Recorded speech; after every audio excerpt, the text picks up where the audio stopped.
This is Larry Anaras making your day with the first part of Rina Jimenez David's article entitled Tangential Issues. And we quote, "A tangential issue in the case of the killing of Jennifer, otherwise known as Jeffrey Laude, a transgender individual in a motel room in Olongapo City, allegedly by an American Marine taking part in war games here, is the nature of Jennifer and whether she was plying the world's oldest profession or was merely out for a good time." Stories have come about Jennifer's German boyfriend who said they had plans to get married and that he intended to take her back home with him to save his fiancée from her dangerous life in the Philippines. Was Jennifer at risk simply because she was a tranny in a land where there is still considerable social and legal discrimination against gays, or because to earn money to put a sibling through school and pay for other expenses she was engaged in prostitution? Of course, it's irrelevant and immaterial whether Jennifer was a prostitute or simply a good-time gal. She did not deserve to die simply because she was not fully a woman, in the same way that women and men engaged in the pleasure trade cannot be raped, beaten up, or killed simply because they failed to satisfy their customers. More about this after these messages.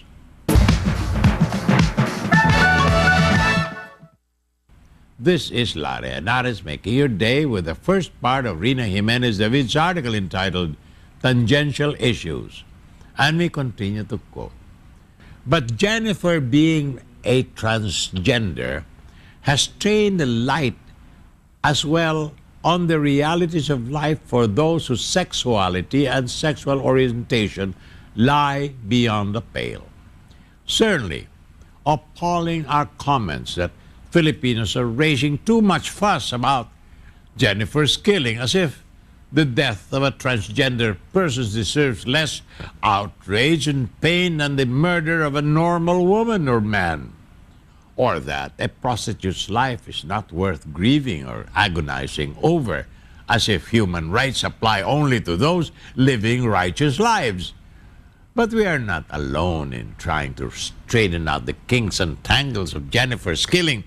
A neighbor of FPC, Joseph Scott Pemberton, the Marine accused in the killing, expressed shock that a murder suspect lived on her street in New Bedford, Massachusetts. Quoted in the news article in the New York Daily News, the neighbor lamented, "The world is falling apart right now between Ebola and everything else. I have grandchildren, and what kind of a world are we leaving them?"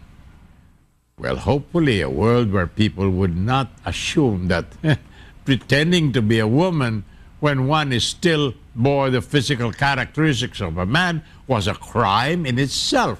This same anonymous neighbor said she heard about Pemberton being a boxer and expressed the view that he killed a Filipino girl after he found out that she was gay. I would want to be with a gay and find out it's a girl. I'd freak out. I do not think he should have killed anybody. I just think that's what puts him over the edge.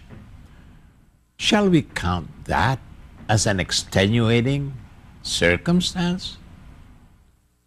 More tomorrow, my dear friends. This is Larry Anaras making your day, saying good day, God bless you.